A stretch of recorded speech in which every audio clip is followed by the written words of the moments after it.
Le Nouvel Esprit Public, Philippe Meyer, bonjour.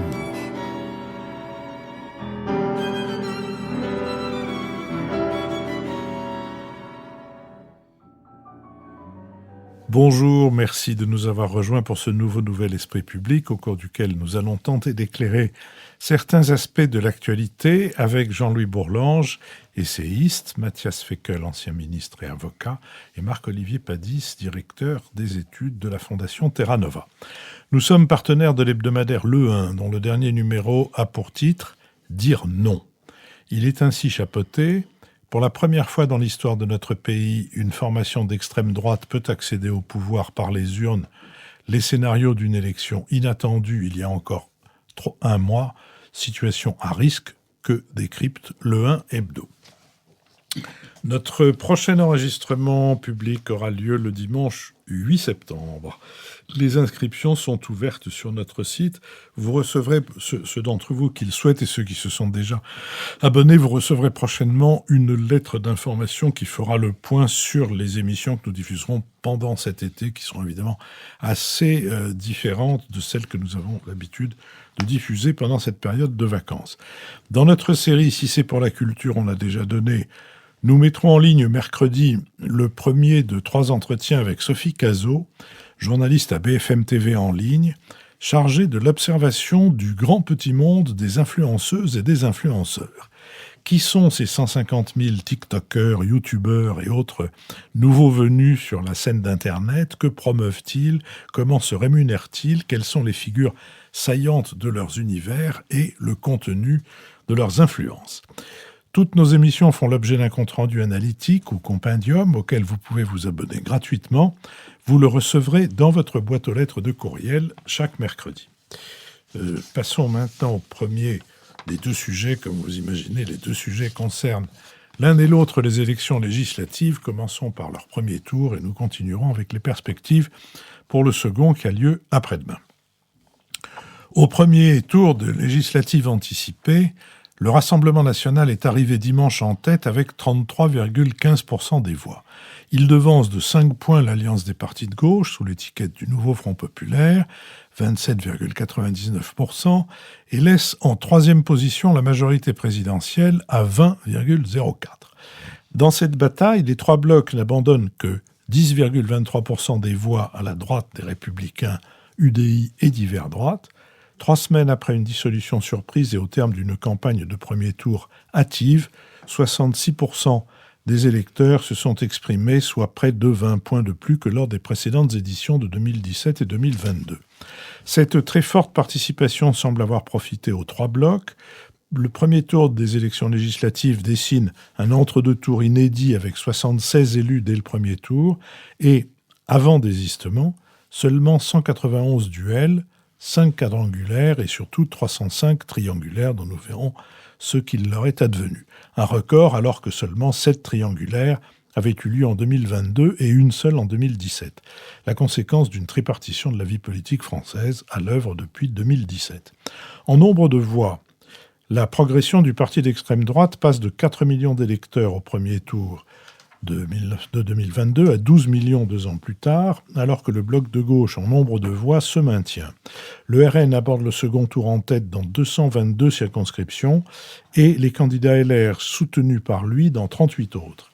Alors que pendant des années, le vote frontiste s'est développé et amplifié dans l'arc méditerranéen et dans les territoires désindustrialisés, la conquête de l'extrême droite touche maintenant quasiment toutes les zones, sauf les grandes métropoles et les villes les plus importantes. Un seul candidat qualifié à Paris dans la 14e circonscription, sans aucune chance d'être élu. En miroir de cette diffusion de l'extrême droite, l'affaissement électoral du macronisme est l'autre fait majeur de ce premier tour, avec un peu plus de 20% au niveau national. Les représentants du président de la République n'arrivent à se qualifier que dans 321 circonscriptions avant les désistements dans certaines triangulaires, contre 419 en 2022 et 513 en 2017. 321, 419, 513. Ils ne sont en tête que dans 68 circonscriptions, 201 en 2022, 449 en 2017. Les zones de force se situent dans les métropoles, les banlieues et des territoires plus ruraux comme le Puy-de-Dôme. Arrivé deuxième au niveau national avec près de 28% des voix, le bloc de gauche, hormis ses 31 élus du premier tour, aborde le deuxième tour en tête dans 128 circonscriptions, alors que 191 candidats émergeaient à la première position en 2022. Sur cette question, Marc-Olivier Padis. Oui, merci. Je pense qu'il faut aborder le commentaire de ces élections avec modestie. D'abord parce qu'on a déjà lu et suivi beaucoup de commentaires. Et ensuite parce que nous ne sommes peut-être pas capables d'appréhender les vastes desseins des considérables esprits qui ont imaginé le projet de la dissolution. Comme l'a dit le sénateur François Patriat à propos du président, si les Français ne l'apprécient pas, c'est qu'ils sont gris et qu'il est brillant. Il est donc sans doute présomptueux de notre part de se croire à la hauteur de ces sublimes stratégies. Et après tout, qui sommes-nous pour juger ces puissantes conceptions ? Donc, faute de mieux, je me limiterai à quelques remarques un peu évidentes. La première, c'est que le président a justifié la dissolution par un besoin de clarification. Alors, je crois que celle-ci n'a pas eu lieu parce que la précipitation du président, l'absence de consultation, l'impossibilité de construire un débat dans un temps aussi réduit, le mode de scrutin lui-même qui contraint à des alliances parfois difficiles, voire contre nature, puis à des désistements, tout cela a rendu impossible la clarification.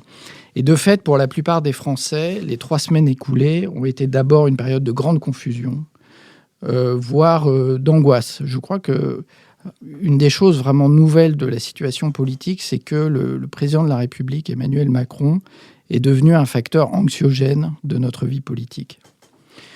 Le deuxième point, c'est que s'il y avait besoin d'une clarification, c'est qu'on était dans une situation confuse, et je crois que la confusion venait justement du président lui-même, en amont de la décision de dissoudre, par son refus de reconnaître pour ce qu'elle était l'équation politique dans laquelle il se trouvait depuis sa réélection en 2022. C'est-à-dire un président sans majorité parlementaire, alors même que les institutions de la Ve République, comme on sait, ont été conçues et fabriquées de manière à assurer une majorité parlementaire au président de la République. Et donc sa responsabilité était de construire une coalition pour donner une majorité stable au pays. Et au contraire, il s'est enfermé dans une forme de déni, aidé en cela par les très grandes souplesses et facilités que donnent les institutions du parlementarisme rationalisé, donc pour contourner les difficultés quand on n'a pas de majorité. Mais je crois que ce déni a fini par affecter sa lucidité et conduire à cette décision de dissolution. Troisième remarque, je crois qu'aujourd'hui, ce mode de scrutin, du scrutin uninominal majoritaire à 2 tours, montre toutes ses limites. Ce système majoritaire est censé apporter 2 choses. D'abord, garantir une stabilité politique et deuxièmement, protéger des extrêmes. Or, aujourd'hui, ce mode de scrutin fonctionne à rebours des résultats qu'il devait produire. Il ne protège plus d'un parti anti-républicain et il ne protège pas non plus de la fragmentation politique. Et là, nous sommes au bord de l'inconnu aujourd'hui avec ce système. Et je crois qu'il y a un changement du rapport donc à la question de la proportionnelle, puisque la proportionnelle était défendue en fait pendant longtemps par des partis qui faisaient des scores réduits et donc des partis qui plaidaient pour la proportionnelle pour avoir une forme de représentation au Parlement que le système majoritaire leur interdisait. Mais je crois qu'aujourd'hui, c'est un argumentaire complètement différent en faveur du système proportionnel qui peut se développer au sens de pacifier la vie politique française et de donner plus de civilité aux campagnes électorales, avec la perspective que dans une proportionnelle, on est conduit à former des coalitions, et quand on sait qu'on va devoir s'entendre avec d'autres formations politiques pour mener des coalitions, on mène la confrontation politique de manière différente. Le dernier point, je voudrais dire, c'est que ce qui apparaît dans cette campagne, c'est que le Rassemblement national reste un parti extrémiste, malgré leur stratégie de dédiabolisation, Ils ne sont pas prêts et ils n'ont pas changé. On voit bien que Marine Le Pen a eu l'intuition qu'il fallait absolument empêcher les députés RN de prendre la parole au Parlement. Et là, on voit bien que pendant la campagne, dès que les candidats se mettent à dire en fait vraiment ce qu'ils pensent, on voit que ça reste un parti fondamentalement extrémiste. Et on l'a vu d'ailleurs au moment des élections européennes. On a beaucoup dit le RN n'est plus vraiment un parti anti-européen parce qu'ils ont renoncé à la sortie de l'Europe et à la sortie de l'euro. Mais en réalité, quand on lit le programme du Rassemblement national, ils disent qu'il y a deux choses qu'on accepte dans l'Europe, Erasmus et la protection civile. Protection civile, c'est-à-dire envoyer des pompiers quand il y a des feux de forêt au Portugal. C'est tout ce qu'ils retiennent de l'Europe. Et tout le reste est soit refusé, soit remis en question sans qu'on sache comment on négocierait avec les autres pays européens cette remise en question.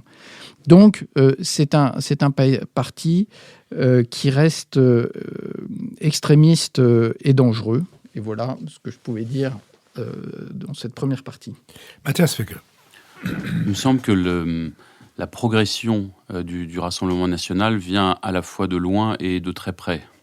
Ça vient de loin parce que c'est un mouvement mondial, parce que c'est un mouvement qui, en France, date d'il y a plusieurs décennies, ça commence dans les années 80, et d'abord avec Jean-Marie Le Pen qui parvient en 2002 à se qualifier pour le deuxième tour de la présidentielle, ensuite sa fille qui reprend le flambeau.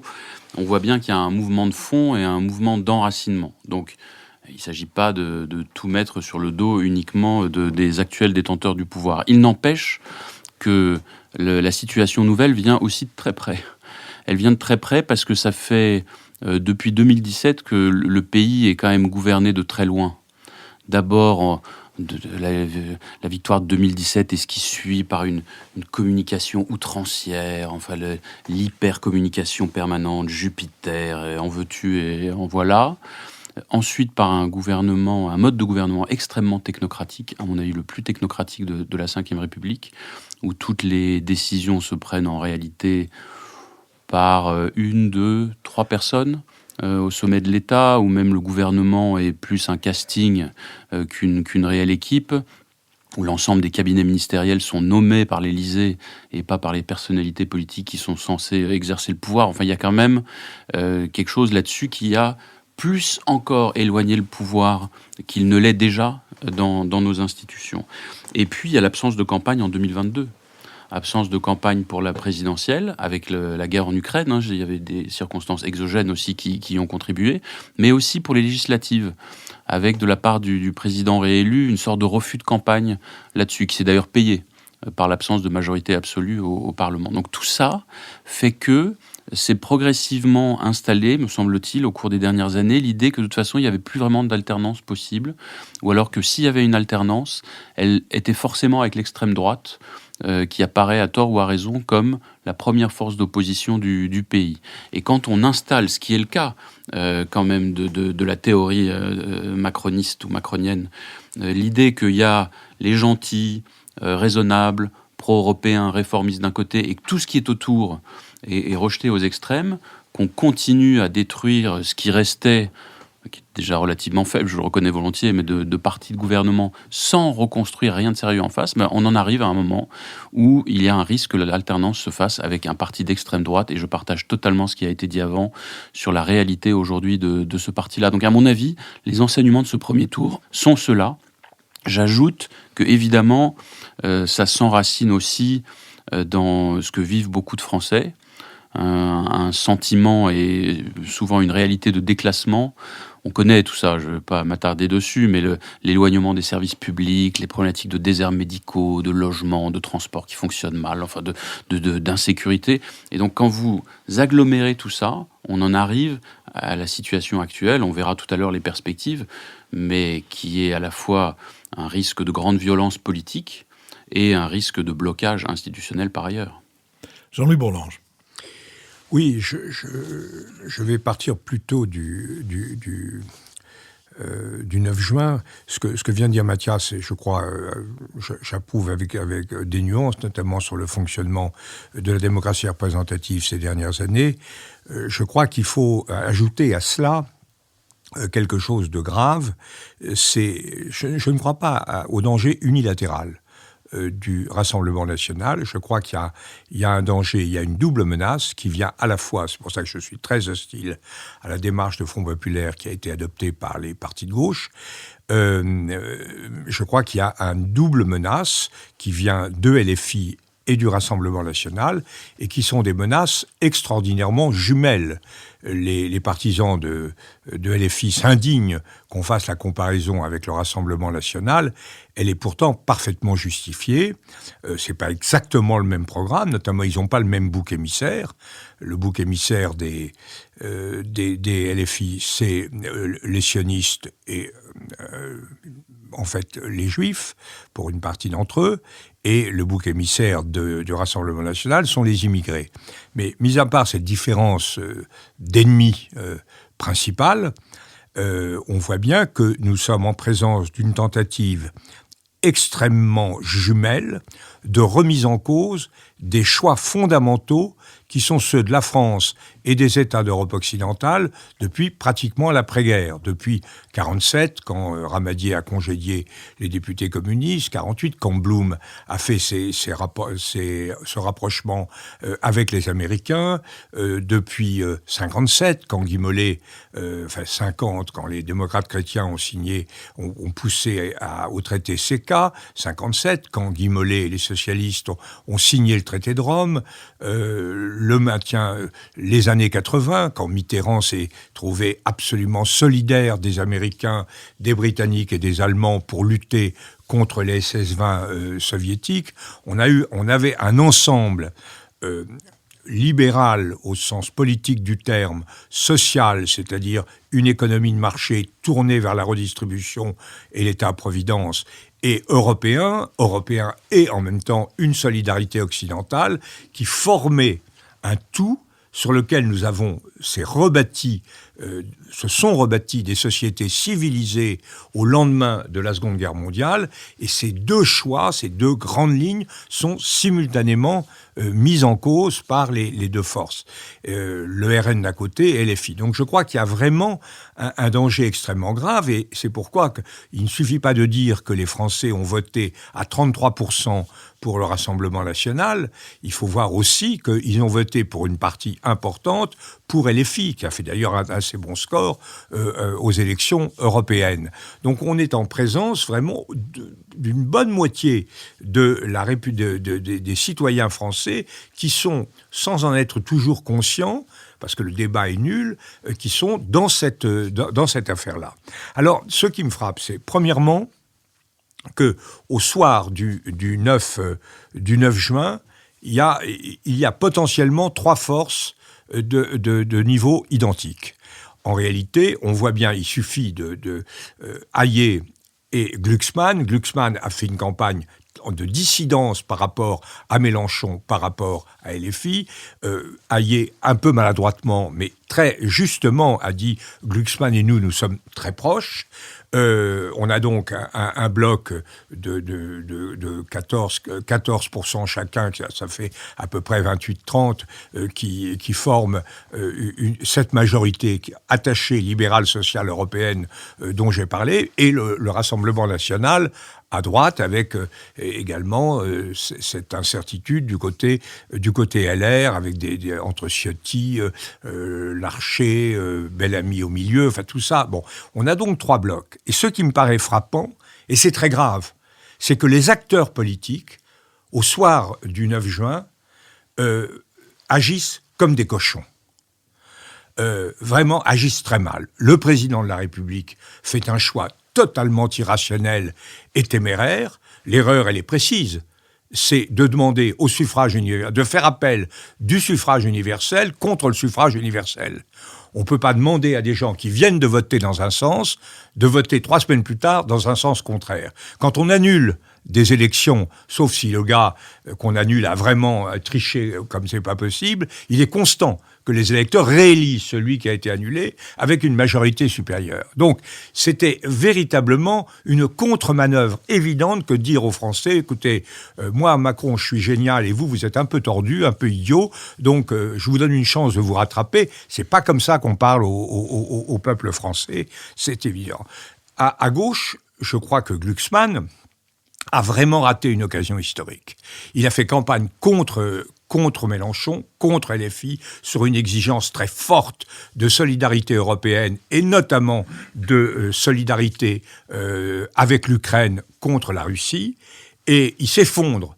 Au lieu de dire le soir, j'ai pas fait tout ça pour acheter Mélenchon, pour acheter du Mélenchon à la sortie, là, il aurait pu organiser pour dire il faut s'organiser sur d'autres bases, comme Séjourné avait proposé une alliance électorale dès le premier tour, il y avait une voie à saisir. Donc, l'aile gauche de cet ensemble que je viens de définir, qui dirige la France depuis 1947 ou 50, était déjà très compromis. Et puis, à cela s'est ajouté les incertitudes, pour le moins à droite, de LR, avec d'une part la fracture Ciotti rejoignant très vite le Rassemblement national. Bellamy, la différence entre Bellamy et Ciotti, elle est simple. Ciotti, il saute dans le vide, assez courageusement. Bellamy, il demande une marche. Il veut bien être ministre du RN, ça semble être manifestement quelque chose qu'il travaille, mais il faut une marche, il faut quelques étapes. Mais en tout cas, la passion anti-Macron, le reproche fait à Macron d'avoir en fait détruit le LR, alors que c'est l'inverse qui est vrai. C'est la destruction du LR qui a permis Macron, et pas Macron qui a permis la destruction du LR, conduit à un communiqué vraiment grave. Le 4e paragraphe de ce communiqué dit par exemple que quand LR n'est plus en circulation, liberté absolue. Pas de différence entre LFI, entre le Front populaire, le RN et la majorité sortante. Moi, je vois, j'ai dans une circonscription précise en Alsace, la jeune Louise Morel, qui est députée sortante, elle va être battue, elle risque d'être battue, uniquement parce que le LR s'est maintenu et l'empêche de faire front face au Rassemblement national. Donc, les deux branches de l'aigle central, si vous voulez, les deux ailes de l'aigle central sont brisées, et donc c'est très grave. Quand des acteurs ne jouent pas leur rôle, quand on est dans une pièce de Pirandello ou de Tchekhov dans laquelle les personnages errent sans savoir où ils vont, ça ne peut produire que des catastrophes. L'autre remarque que je voudrais faire, c'est que je suis effrayé face à ce décrochage que j'ai décrit tout à l'heure, de la vacuité totale du débat politique. Il n'y a pas un problème de fond qui a été posé. Personne n'a parlé d'Ukraine. On a la guerre à nos portes. On est dans une confrontation avec M. Poutine où se joue la crédibilité et l'avenir de l'Europe et des puissances occidentales. Pas un mot. On s'est occupé... Quand on parlait de programme, c'était pour avoir des gratifications ici et là, je te donne ci, je te donne ça, etc., dont on ne sait pas du tout comment on pourrait les payer. Et sinon, on parlait de combinaisons tactiques, d'indignation sélective, etc. Donc on est dans un débat totalement biseauté, totalement ignorant. Et la dernière chose que je veux dire, c'est que la situation est très grave parce que ce qui s'est organisé, c'est un refus du front du refus. Le front du refus qui s'est dégagé le 9 mai est quasiment majoritaire. Les gens qui ne sont pas RN ont décidé non pas de se mettre d'accord, non pas d'avoir un projet, non pas de discuter du pays, mais de s'opposer à cette vague. Et ça, je crois que quelle que soit l'issue du scrutin, on se prépare un contre de la part d'une opinion publique qui aura été frustrée de ce front du refus, à qui on n'aura rien offert, rien proposé, et sinon la confusion la plus grande, et ça ne peut que enfler les vagues protestataires et déboucher, je le crains, sur une remise en cause de l'élection présidentielle et une élection de l'extrême droite à la présidentielle. Marc-Olivier Padis. Oui, je voudrais exprimer deux désaccords avec Jean-Louis, si vous le voulez bien. Le premier, c'est que... Même si je veux pas. Hein. Le premier, c'est que je ne suis pas d'accord avec cette idée de double menace, au sens où je pense que c'est une fausse symétrie. Pour deux raisons. Moi, j'ai jamais défendu LFI, ni Jean-Luc Mélenchon à ce micro, et je ne le défendrai pas. Mais les deux raisons, c'est la première, il n'y a aucun cas de figure dans lequel lundi matin, on a un gouvernement LFI. Ça n'existe pas. Et donc, alors que lundi matin, on peut avoir un gouvernement RN. Donc, on n'est pas dans une situation symétrique. La deuxième, c'est que on a d'un côté un LFI dilué et de l'autre un RN pur. Et donc, c'est pas LFI qui se présente. C'est la même idée. Hein. Les deux, la deuxième idée est la même. Ça revient, c'est concordant. Je ne me contredis pas, c'est déjà ça. C'est un cartel électoral, le nouveau Front populaire, dans lequel des éléments de programme de LFI ne sont pas versés entièrement. Il y a un programme en tant que tel du nouveau Front populaire. Le deuxième point de désaccord que j'ai, c'est sur l'occasion manquée de Raphaël Glucksmann. Il a exprimé à 20h45 le projet de construire un nouvel espace politique. C'est ce qu'il a exprimé. Et il s'agissait bien ici de se démarquer par rapport à LFI. C'était à 20h45. À 21h, Emmanuel Macron a parlé et ça a fermé l'opportunité qui était ouverte. Donc il s'est fait retirer le tapis sous le pied. C'est pas lui qui n'a pas tenté le coup. Et donc le dernier point, et c'est aussi par rapport à LFI, c'est que malgré tout, dans cette campagne, on a vu émerger à gauche des figures un peu nouvelles. Raphaël Glucksmann, qui a fait une bonne campagne électorale et qui a tenu une ligne claire, y compris sur l'Ukraine et sur beaucoup d'autres sujets. Et Marine Tondelier, chez Les Verts, qui a montré comment, dans le débat, on pouvait débattre avec le RN sans être complètement, sans paraître complètement stratosphérique. Sans vouloir réduire à peu de choses Raphaël Glucksmann et Marine Tondelier, il y a quand même une partie de cette élection dont la dynamique, la responsabilité revient aux médias, pas seulement aux médias d'information en continu, et il y a eu quand même davantage d'analyses et de commentaires de la couleur de la veste de Madame Tondelier que du contenu de ses propositions, plus particulièrement de ses propositions économiques. Et il y a une façon de se jeter sur Glucksmann, puis après de se jeter sur Marine Tondelier parce que c'est nouveau et que ça va nous faire un petit moment, qui, n'a pas pu laisser beaucoup apparaître les éléments de fond, parce qu'il y a évidemment des éléments de fond. Jean-Louis Bourlanges. Oui, je suis d'accord avec ce qu'Olivier vient de dire sur le caractère non symétrique des deux coalitions.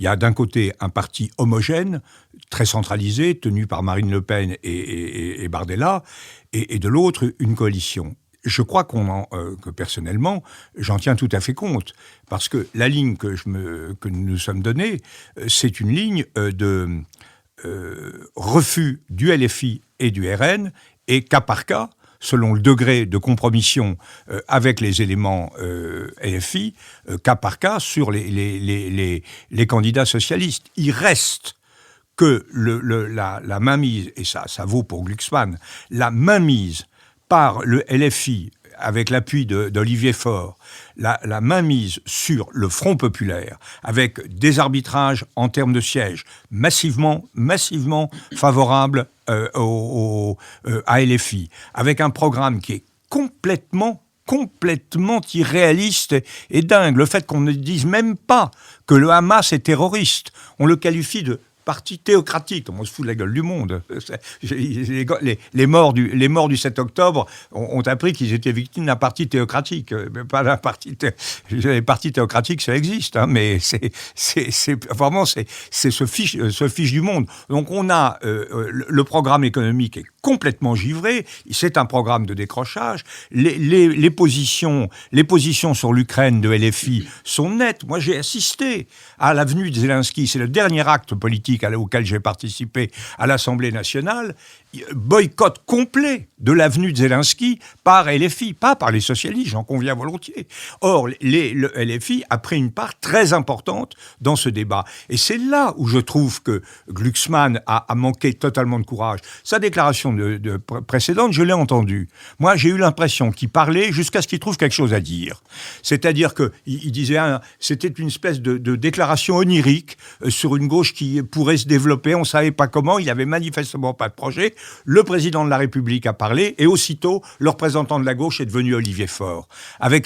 Et là, Glucksmann avait, je crois, la chance de sa vie, la chance historique qui était de dire non, je ne fais pas ça, on fait autre chose. Et ça, il ne l'a pas fait. Mais maintenant, nous sommes dans cette situation où il faut bien convenir qu'il y a du côté du front du refus, c'est-à-dire tous ceux qui ont, à juste titre, comme moi d'ailleurs, qui participent du refus du Rassemblement national, eh bien, il y a une formidable incapacité à dire quelque chose de clair aux Français. Je vous propose que nous passions à la stratégie du second tour de ces législatives.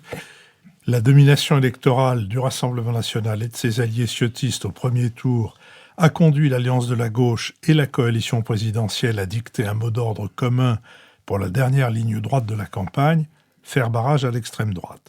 Résultat, selon les données officielles du ministère de l'Intérieur publiées mercredi, après les 224 désistements de candidats qualifiés, la physionomie du second tour a complètement changé et on assiste à une diminution massive du nombre de triangulaires passé de 306 à 89.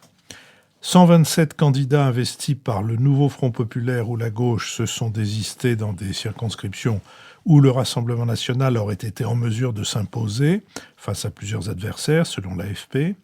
81 candidats d'ensemble se sont également retirés, 3 candidats des Républicains. Le RN compte encore 386 candidats et 37 députés ont été élus au premier tour. Le NFP a encore 281 représentants pour 32 élus, soit 313 au total. Et ensemble, le parti présidentiel compte 2 élus et 218 candidats en liste. Les LR, tendance ciotiste, ont encore 55 candidats pour 1 déjà élu. Et les LR Canal historique comptent 1 élu pour 52 candidats encore en lice. Les autres nuances politiques représentent au total 61 candidats. Selon le baromètre Touna Harris Interactive pour RTL, M6 et Challenge publié mercredi, le Rassemblement national n'obtiendra pas la majorité absolue de 289 sièges à l'issue du second tour, mais avec ses alliés, une fourchette de 190 à 220 sièges. Selon ce sondage, le nouveau Front populaire pourrait rassembler de 159 à 183 députés, ensemble de 110 à 135, et les Républicains Canal historique de 30 à 50. Face au risque d'une France ingouvernable, certains responsables du centre-droit et de la gauche envisagent une vaste coalition pour échapper à la paralysie. Gabriel Attal a évoqué la possibilité de construire une assemblée plurielle pour éviter un blocage institutionnel si l'extrême droite n'obtenait pas la majorité absolue. Cette proposition de former un gouvernement d'unité nationale après le second tour a déjà provoqué des clivages. La France insoumise a immédiatement réagi en affirmant qu'ils étaient là pour appliquer le programme du nouveau Front populaire. Du côté des écologistes et une partie des socialistes, certains seraient prêts à réfléchir à cette proposition de former un front républicain. Sur cette question, Mathias Fekl. En juin 2022, au lendemain des élections législatives, j'avais écrit un petit papier qui s'appelait « Bienvenue dans la 9e République ». Et il me semble que depuis 2022, on a le pire de la 5e et en partie le pire de la 4e.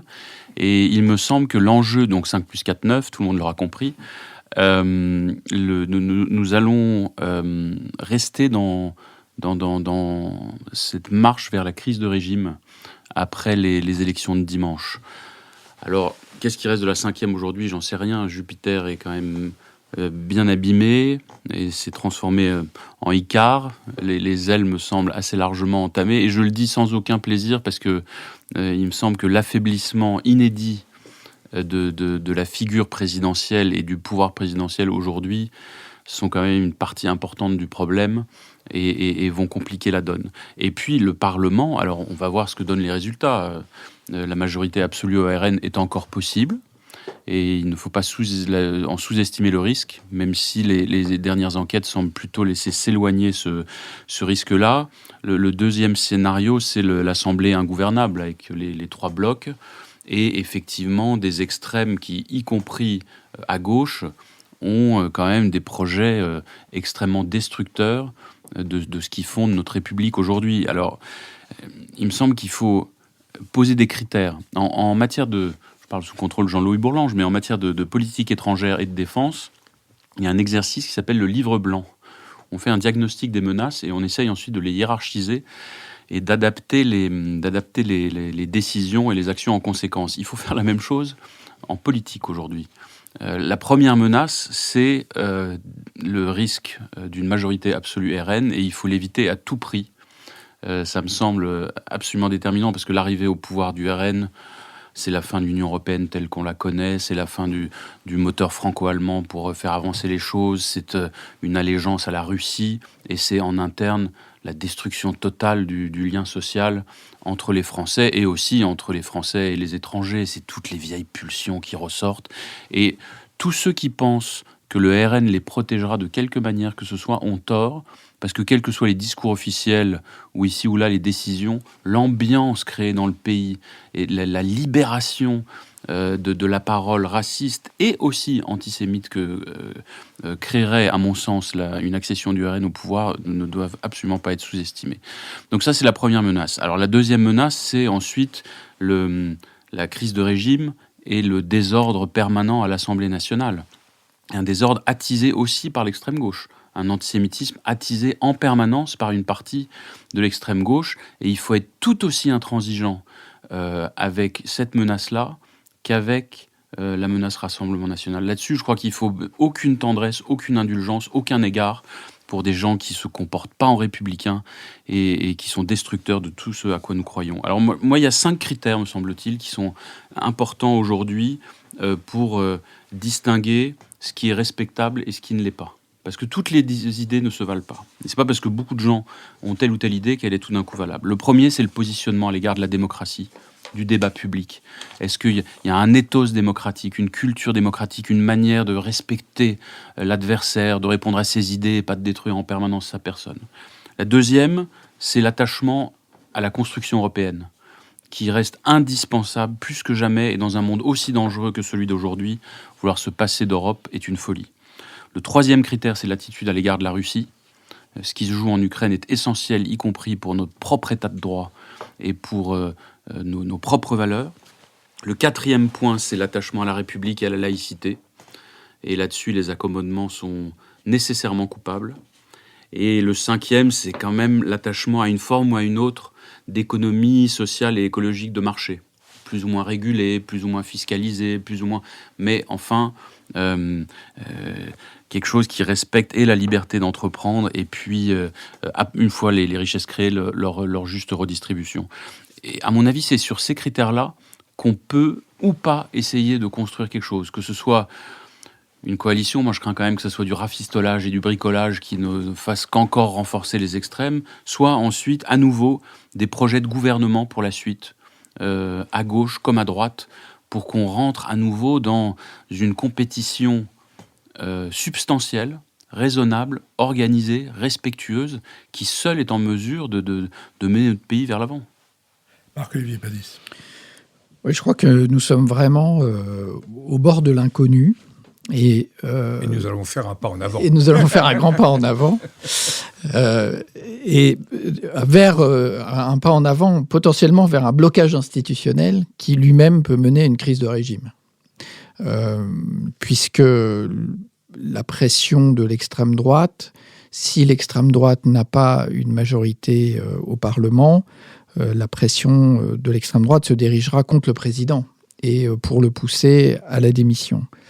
Donc ce qui va compter pour les élections, c'est la mobilisation différentielle, parce qu'avec le système des désistements, une partie des électeurs va s'abstenir. D'après les chiffres qu'on a, les électeurs dont le candidat n'est plus présent au deuxième tour, pour la moitié d'entre eux, vont probablement s'abstenir. Donc on va avoir une baisse de la participation et en cas de baisse de la participation, ce qui fait la différence, c'est la mobilisation, c'est-à-dire qui est le plus démobilisé. Donc on ne sait pas vraiment ce qui va se passer dimanche. Tout est encore possible. Il faut faire extrêmement attention. Et c'est vrai que ce qui est tout à fait frappant dans l'atmosphère politique, c'est cette désinhibition d'un certain nombre de messages et de discours qui est tout à fait inquiétante. Alors, qu'est-ce qui peut se passer après ? Est-ce qu'une grande coalition est possible ou une espèce de gouvernement technique qui devrait gérer les affaires courantes, puisqu'il faut rappeler un point institutionnel que nous avons en tête, c'est que le président ne peut pas dissoudre avant une année. Donc on a une année sans élection possible, et même si le président démissionnait, un nouveau président ne pourrait pas à nouveau dissoudre dans la foulée d'une élection présidentielle. C'est vraiment 12 mois absolument stricts. Et deuxièmement, en septembre, on va avoir un budget à voter. Et là, s'il n'y a pas de majorité et qu'on ne peut pas voter un budget, c'est une difficulté majeure. Donc, le seul cas de figure, éventuellement, où on voit se dessiner une trace, c'est un cas de figure dans lequel LFI plus RN n'ont pas à eux deux 289 députés, c'est-à-dire la possibilité de renverser un gouvernement sur un texte budgétaire. Alors tout ça est très hypothétique.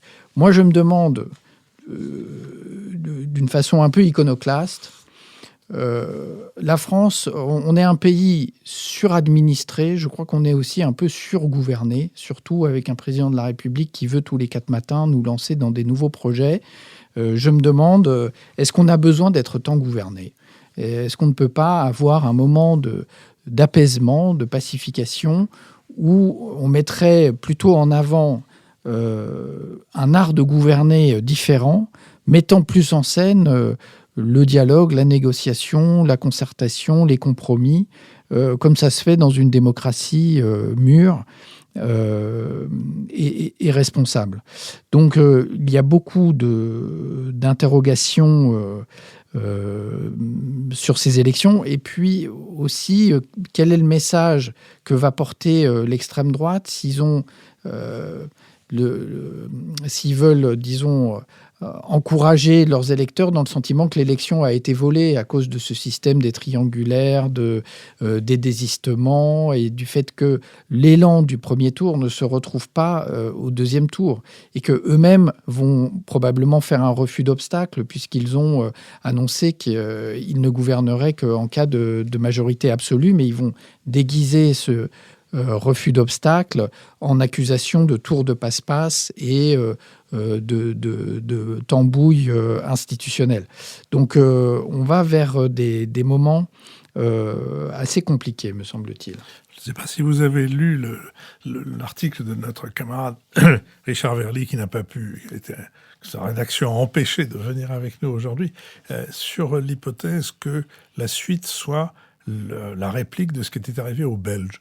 C'est-à-dire 530 jours sans gouvernement. Jean-Louis Bourlanges. Quand les Suisses défendent le modèle belge, il faut quand même réfléchir.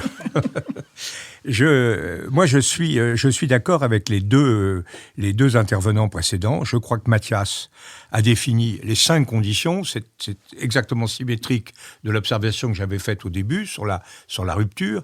Et je pense que c'était exactement le discours qu'aurait dû dire, au lieu de qu'aurait dû tenir Glucksmann au soir du 9. Disant, voilà les conditions sur lesquelles on peut bâtir quelque chose. Ça aurait mis le débat au fond, et pas sur ces histoires d'alliance uniquement, et ça aurait permis, ça aurait invité chacun à se situer, et on aurait pu bâtir quelque chose de très profond, et c'est sans doute ça qu'il faut remettre à l'ordre du jour. Je suis entièrement d'accord. Je suis aussi d'accord avec Marc-Olivier, que je me permets de voir en lui un disciple d'un auteur que j'apprécie énormément, qui est d'Anatole France, qui dit dans Monsieur Bergeret, qui veut dire à Monsieur Bergeret, je pardonne à la République de gouverner mal, car elle gouverne peu.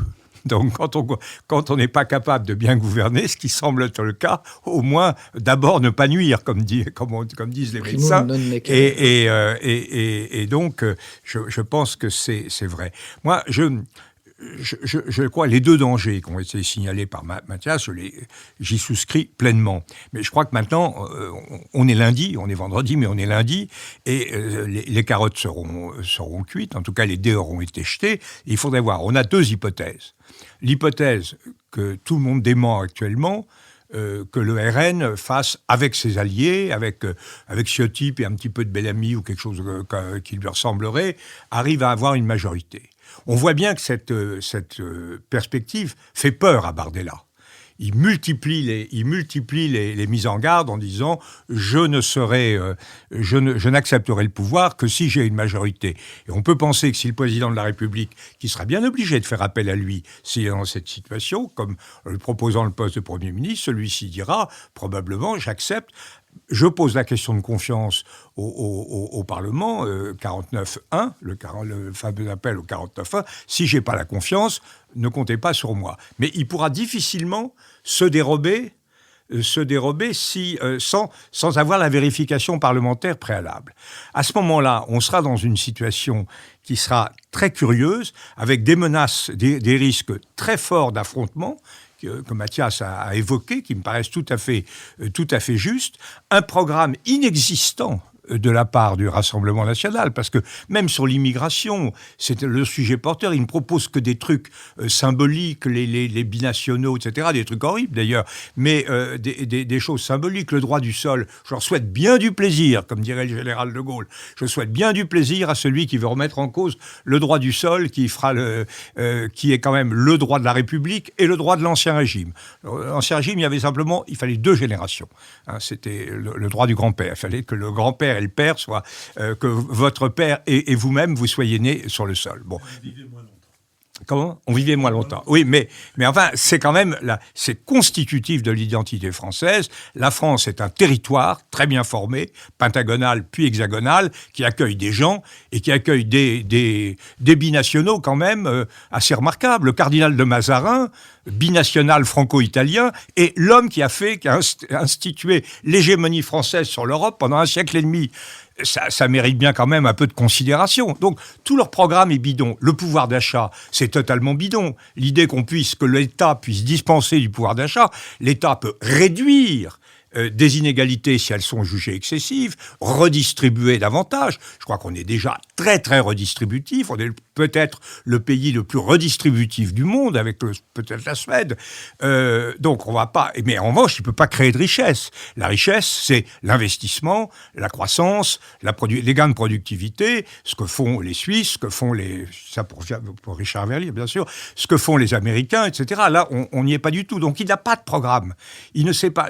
L'immigration, les OQTF, c'est de la blague. Tout le monde sait que pourquoi on ne peut pas améliorer les OQTF, parce qu'ils disparaissent dans la nature et qu'on ne sait pas où les envoyer, parce que nous n'avons pas de protocole d'accord avec des États qui les refusent. Donc c'est une situation très pénible et scandaleuse, mais c'est pas là-dessus que le RN va faire quelque chose de significatif. Donc il va sans doute faire des choses culturelles assez dures, ça on verra. Ce qui est très inquiétant, c'est d'abord qu'il réussira à rendre l'Europe inerte et notamment à bloquer l'effort de mobilisation derrière l'Ukraine, à un moment où l'effort de mobilisation est la condition de survie de l'Ukraine. Donc là, c'est l'enjeu principal. L'enjeu ukrainien est peut-être, à court terme, l'enjeu principal de cette affaire. Face à cela, on aura le président de la République, dont on espère qu'il aura repris confiance en lui, et ce sera d'errer un peu entre des options difficilement compréhensible et qui dispose quand même d'un certain nombre de pouvoirs. La nomination aux emplois civils et militaires, l'article 16, d'abord quand c'est lui qui est à l'Élysée, ça veut dire que c'est pas l'autre qui s'en sert, c'est pas Marine Le Pen s'il était à l'Élysée, il a quand même tout un ensemble de choses, le Conseil constitutionnel, des nominations, etc. Tout ça constitue un contre-pouvoir. Alors, là, il y a des risques immenses qui sont ceux qui sont soulignés. En même temps, il y a une possibilité d'effondrement. Et ils en sont très conscients au RN. C'est pour ça qu'ils ne veulent pas le pouvoir. Et Marine Le Pen, en plus, se méfie. Si Bardella échoue, elle ne sera pas élue. Et s'il réussit, ça crée un risque de baladure Chirac entre eux. Donc, c'est quelque chose de grave. Est-ce que c'est mieux que l'inverse ? Ça se discute. L'autre hypothèse, c'est celle d'un chaos. D'un chaos complet. Je vois pas. Et là, le RN va gonfler ses options. Évidemment, ce qui serait très bien, c'est que la gauche suive Mathias et dise voilà nos conditions. Et là, on pourrait faire un accord de gouvernement, pas un accord tactique avec les rescapés de la majorité sortante et les rescapés républicains du LR, qui n'auraient pas choisi la ligne Ciotti, ni même la semi-ligne Bellamy. Et là, on pourrait faire quelque chose. Mais je ne sens pas cette clarification s'opérer. Et je vois qu'on risque d'avoir la même chambre que celle dont nous sortons, en pire. Et alors là, je débouche comme vous sur la crainte de la crise de régime. L'élection présidentielle, elle résoudrait rien.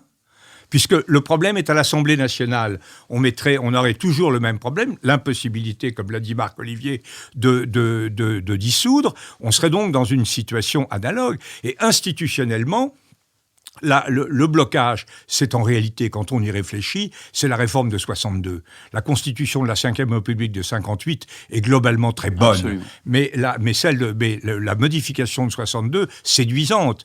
C'est l'élection du président de la République au suffrage universel. Évidemment, vous n'allez pas dire maintenant au peuple français, on a une idée géniale, on va vous empêcher de voter pour le président de la République. Donc on est coincé de ce côté-là. Et donc, je suis très inquiet de voir une espèce de marigot se développer, des crocodiles se déchirer dans ce marigot.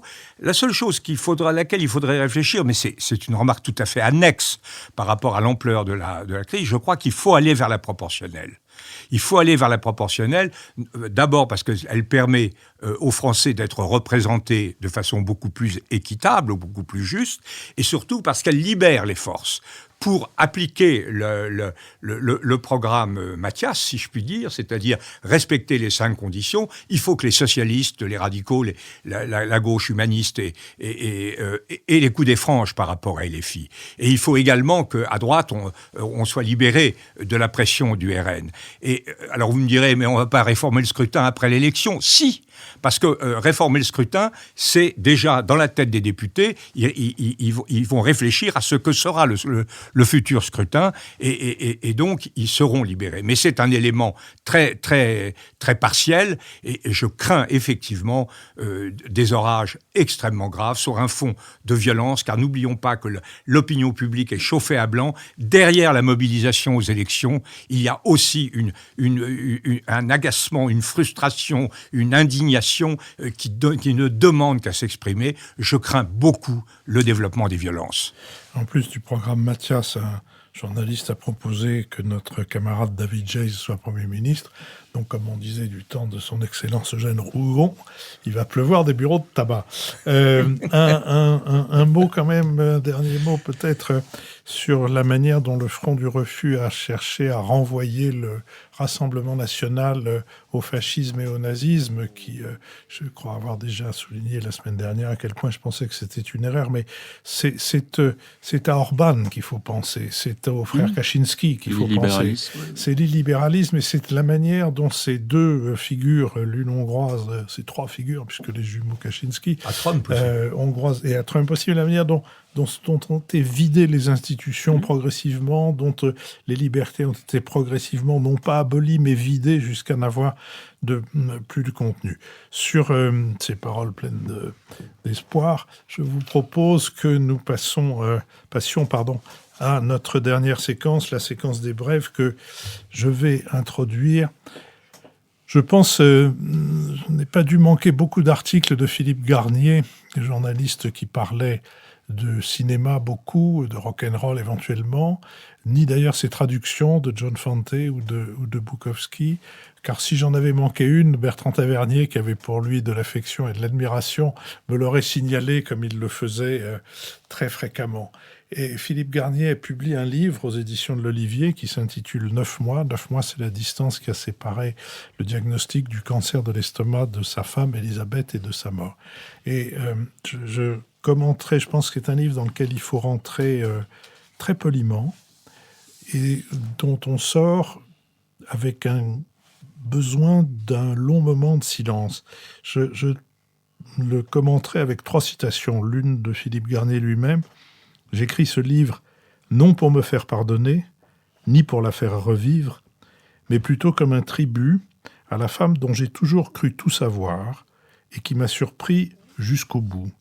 Et les 2 autres citations sont l'une d'Henri Calais dans Peau d'ours, qui se terminait, Peau d'ours qui est son dernier livre inachevé, qui se terminait par « Ne me secouez pas, je suis plein de larmes ». Et l'autre citation est de Jean-Loup Dabadi dans ce film « Nous irons tous au paradis ». Et la citation est dans la bouche de Jean Rochefort qui dit « Vous qui pénétrez dans mon cœur, ne faites pas attention au désordre ». Marc-Olivier Padis. Je vais revenir sur des sujets politiques qu'on a abordés tout au long de notre discussion à propos de la centralité aujourd'hui du conflit Ukraine-Russie et de cette atmosphère que décrivait Jean-Louis à la fin de son intervention, d'exaspération, de violence latente. Il faut comprendre que, au-delà des médias, on parle souvent des réseaux sociaux qui sont responsables de cette montée en température considérable d'échauffement des esprits. Mais ce qu'il faut comprendre, c'est que ce n'est pas un mécanisme purement endogène ou physique produit par les réseaux, c'est qu'il y a des acteurs qui cherchent à amplifier les tensions au sein de la société française. Et parmi ces acteurs, il y a la Russie. On a demandé souvent, quand le président de la République a fait des déclarations sur le soutien à l'Ukraine, certains ont dit « nous ne sommes pas en guerre avec la Russie », certes, mais la Russie, elle, a lancé une guerre informationnelle contre la France. On en a des évidences tous les jours, et un chercheur a travaillé notamment là-dessus qui s'appelle David Chavalarias, qui est mathématicien, en fait, qui est spécialiste des réseaux et qui a un site que je vous recommande qui s'appelle Politoscope, donc, et qui travaille sur le fonctionnement des réseaux et la manière dont l'amplification des violences verbales et des opinions extrêmes est opérée, notamment par des agents dont c'est la fonction. Donc il a écrit un livre qui explique tout ça en détail, qui s'appelle Toxic Data, comment les réseaux manipulent les opinions, qui est publié en poche chez Champ Actuel de Flammarion. Mais aussi, donc, sur son site, il a fait une note plus directement liée aux élections européennes, qui s'appelle Minuit moins 10 à l'horloge de Poutine, et donc que vous pouvez trouver sur le site de Politoscope, où il décrit très bien le fonctionnement donc de diffusion et d'amplification d'un certain nombre de fausses informations ou simplement d'opinions extrêmes qui visent à échauffer les esprits. On se souvient que, notamment, il y a eu 2 expéditions de pieds nickelés russes qui ont mis... qui ont peint des étoiles de David sur les murs de Paris, qui ont mis des mains rouges sur le mémorial de la Shoah, donc pour provoquer une émotion de l'opinion et donner le sentiment vraiment d'une catastrophe et d'une exacerbation des violences. Tout cela est fabriqué. Et donc aujourd'hui, le fait de pouvoir garder notre sang-froid et de résister aux extrêmes et de comprendre à quel point la démocratie a besoin de modération est une tâche de salubrité publique. Mathias Fekl. Alors, puisqu'il est à la mode de faire des listes de binationaux, de Français d'origine étrangère ou pas, je conseille un livre paru il y a une dizaine d'années sous la direction de Pascal Horry qui s'appelle « Dictionnaire des étrangers qui ont fait la France » et qui rappelle à quel point nous devons énormément à des étrangers, souvent devenus français ensuite, que ce soit pour la science, avec Marie Curie, que ce soit pour les arts, Joséphine Baker, Picasso, Le Corbusier, que ce soit pour la littérature avec Beckett, Gary, Zola, que ce soit pour la chanson française avec Aznavour, que ce soit pour le luxe avec Pierre Cardin, rendez-vous compte, ou que ce soit pour Astérix avec Goscinny et Uderzo. Ça, ces deux-là étaient particulièrement binationaux, puisque l'un était né à Buenos Aires et l'autre était italien. Et elle n'a eu, d'ailleurs, son père n'a eu la nationalité française que très tard. Et c'est assez curieux de voir que le symbole, ça a longtemps été Tintin, quoi qu'il fût belge, mais le symbole de la France qui est Astérix... La plus française des BD françaises. Il est né de deux pères, ce qui est déjà en soi une chose tout à fait inconvenante, mais en plus de deux pères étrangers. Jean-Louis Bourlange. Écoutez, moi je suis pris de court parce que devant la situation, je n'ai pas préparé une brève. Alors je n'aurais qu'un conseil à donner, c'est de lire les journaux. Et de lire les journaux de la semaine, et notamment, oui bien sûr, mais de lire les journaux, et notamment de scruter dans tout ce qui est paru ces jours-ci, avec exactitude, les programmes, les absences de programmes, les esquives, essayer d'aborder cette élection, le vote que chacun, le bulletin que chacun va mettre dans l'urne dimanche prochain, avec le minimum de préjugés, d'idées fausses, d'idées vagues, et avec le maximum d'informations sur ce que veut, ce que craint chacun des partis en présence, et surtout sur ce qu'ils dissimulent, car en réalité, ces partis se caractérisent moins par ce qu'ils disent que par ce qu'ils cachent. J'en profite pour ajouter un autre conseil. Reportez-vous à 2 sites, éventuellement soutenez-les, Télos d'une part, et Grand Continent d'autre part. Je remercie Sophie Jacquin avec qui cette émission a été préparée, Benoît Carré qui va en assurer le compendium, Nicolas Tourneau qui veille au site, tandis qu'Olivier Magloire veille à ce qui touche nos plateformes de financement. Je remercie le studio L'Arrière-Boutique où cette émission a été enregistrée, produite qu'elle est par Nouvelles Écoutes, et je vous donne rendez-vous là mercredi pour le premier des 3 entretiens avec Sophie Cazot sur les influenceuses et les influenceurs, et dimanche prochain pour le commentaire du résultat du 2e tour de l'élection législative qui aura lieu après-demain.